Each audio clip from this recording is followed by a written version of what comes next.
We have a new type of zombie here, the pole vaulting zombie.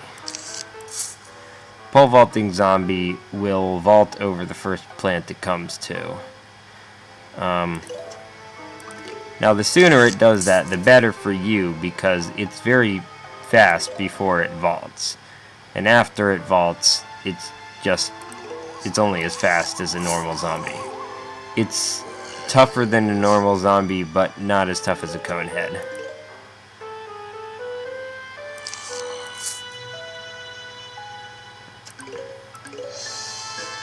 So what I'm going to do is plant walnuts and then plant potato mines right behind them. So that when a pole vaulting zombie vaults over the walnut, it will land on the potato mine. And thus go boom.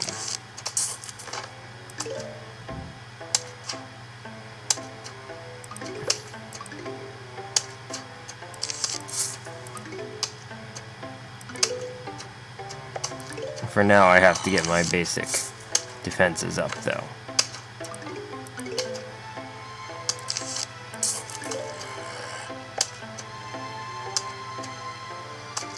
So you can basically leave a row undefended until a zombie comes into it. The pea shooters recharge quickly enough that you can do that.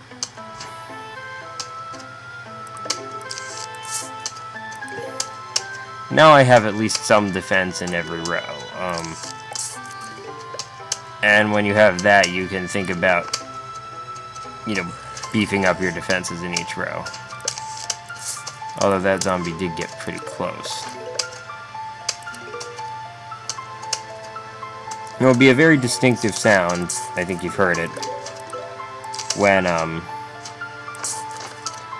a plant is getting eaten, so you'll know by that sound that you need to take action somewhere. I didn't have time to plant the mine that time, but I think it should be okay, especially if I plant another one of these guys.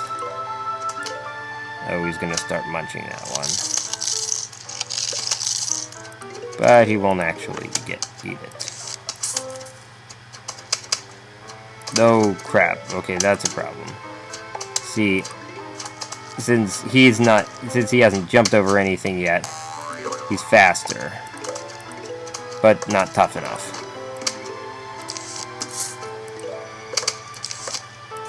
Alright, need a walnut there.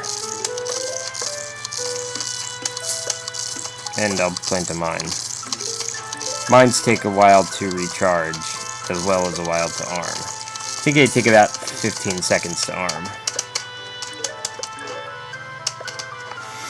You can just look at the video timer and confirm or deny that.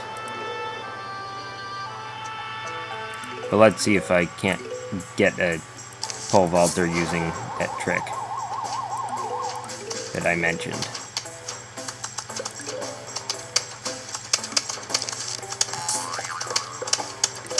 I guess not.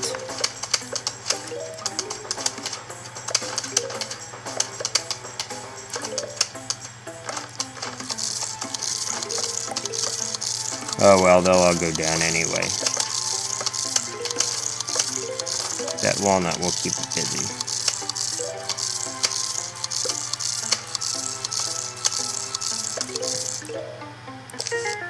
This is a snow pea. It's a pea shooter with an added benefit.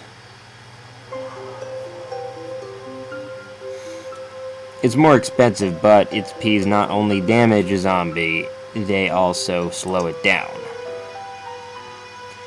And the slowing down is temporary, but if it keeps shooting the zombie, it'll keep slowing it down, so zombie won't get any faster, or won't get back to its normal speed if it keeps getting shot. Slows it down to, I think, half speed.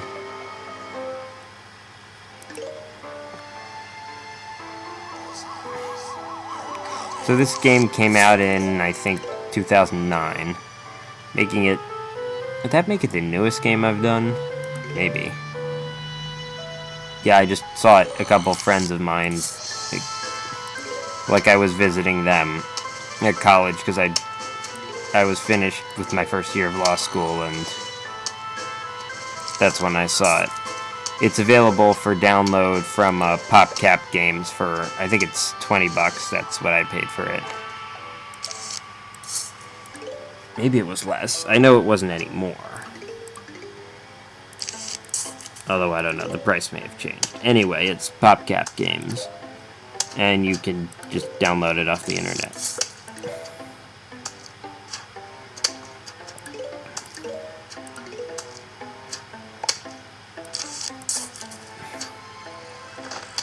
So if you look here, you notice that there are 2 brain flags. Indicating that there are 2 big waves of zombies.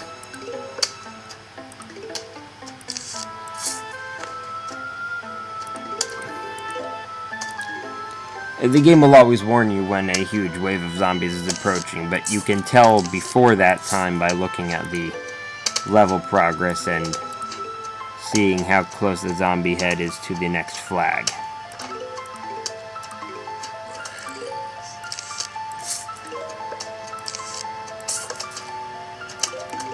Alright, I'm gonna plant one of these now. Probably should have planted it in back of the regular pea shooter because that's the plant I want to protect more, the snow pea, because it's more valuable.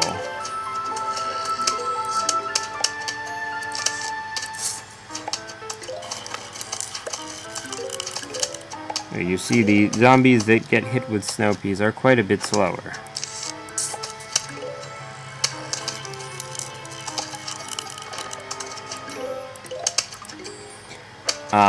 By the way, hits from, like, the zombie that's slowed down, the slowing down effect doesn't stack. It can only be slowed down once.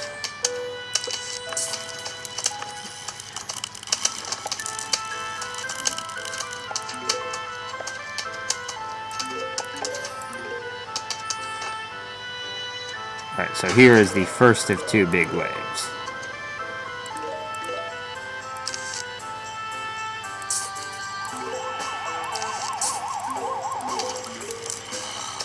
I'll try my mine and walnut strategy again. See if I can't get it to work this time. You may notice that there haven't been any pole vaulters yet. The faster and tougher types of zombies, the more specialized ones, often will not appear until the middle or later parts of a stage. They'll generally start with the more basic types, then move on to the nastier ones. Oh crap. Thank you.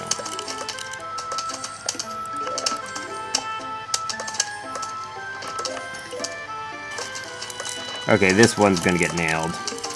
This guy.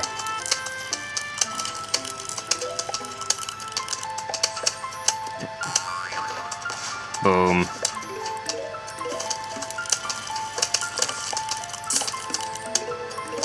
Note that if I'd put the potato mine in front, it would have just jumped over the potato mine. Even if the mine had been armed, it wouldn't have gotten them. The pole vaulter, I mean.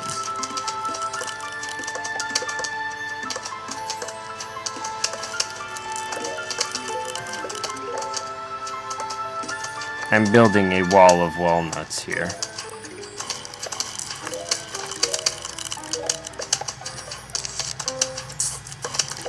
With a very few exceptions, the zombie will not change lanes. And with a few exceptions, a plant can't affect zombies in any lane other than its own.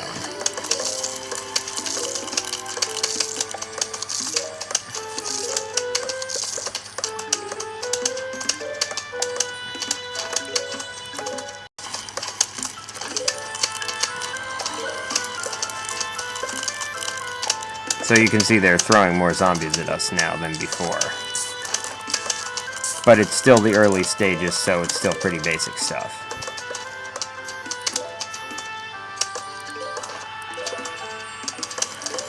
You can also see that I'm building up quite a large reserve of sun because I'm not planting stuff that often. Maybe 2 rows of sunflowers aren't always necessary, but that's what I go with. Because generally you will have enough space for your other plants, and generally that will give you enough sun.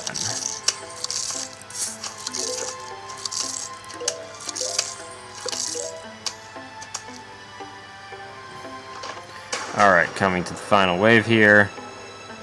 Let's see if we can't blow up some more pole vaulters.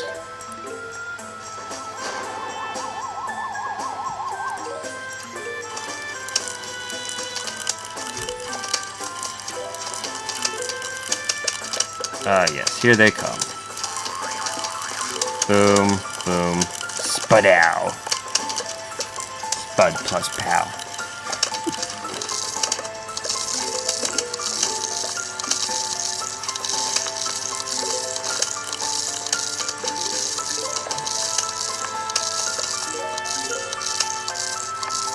Multiple zombies eating a walnut at the same time can take it out rather quickly. Oh, how many zombies were eating that one? Must have been a bunch. But note that a zombie that's slowed down will also eat things less quickly.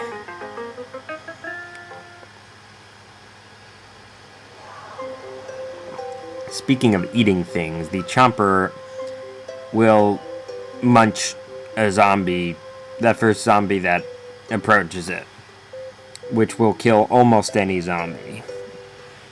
But then it will not be usable for a while, and it can get eaten while it's chewing, which would be kind of indirect cannibalism, I guess, for the zombie. Here we have a Buckethead zombie. It takes roughly twice as many hits as a Conehead zombie, so around 60 hits, maybe more like 65. These guys are tough. You'll also notice that it's telling me to choose my plants now. That's because I have only 6 slots and 7 plants. I'm going to leave the potato mine behind. This also means I can arrange them in the order I want, rather than just going with what they give me. There is a way to expand this beyond 6 slots, but I can't do that yet. The choice of plants is very important, especially as the levels get tougher and there are more types of zombies.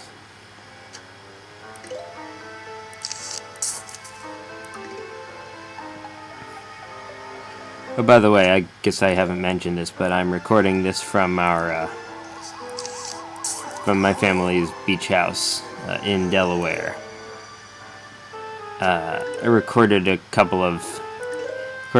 videos for Prime 2 there last year, the ones with the session with my mom as the guest commentator.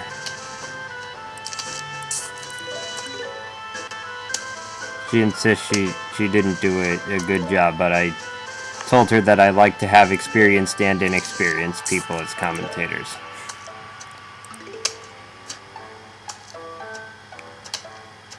So the chomper is good when you have small numbers of tougher zombies, because you can then use the chomper to take care of the tougher ones and the more conventional plants to take care of the rest of them. They set up the levels so that the new plant that you get in the level will be useful.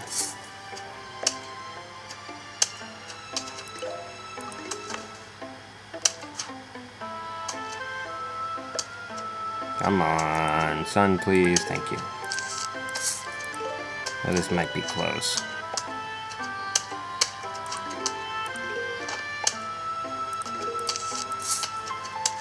Please kill it. Thank you.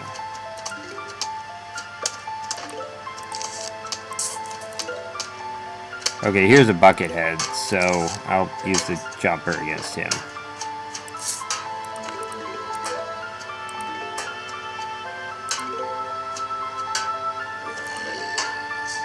As you can see, those shots aren't even making a dent in the bucket. It would take a lot more than that. However, the chopper just eats it.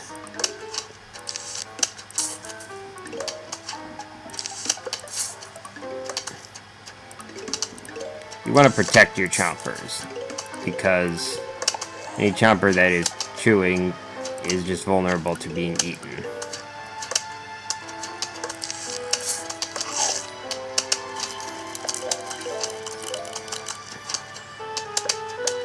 A chomper can reach across, like, one square. Like, if a zombie's tries to eat this walnut, it will be able to get that zombie, but it can't reach any further than that.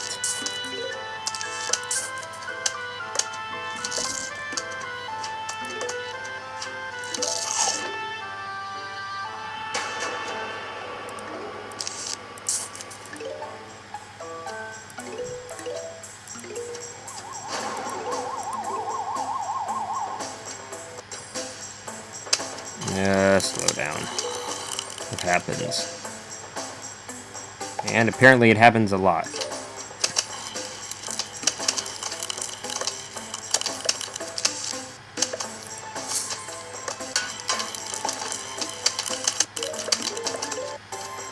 An unfortunate thing that happens when they throw a lot of zombies at you.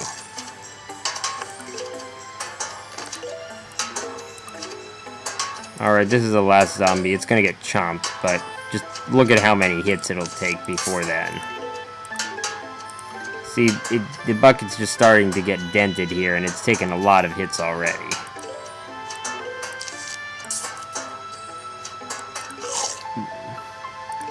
Okay. Now we have this guy. This guy is very, very useful. In my strategy, this is the staple of my plant army. It's twice as expensive as a pea shooter, but it is also twice as powerful, or twice as fast, rather. Same effect, it fires 2 peas in the time that it takes a regular pea shooter to fire 1. Otherwise, it's the same.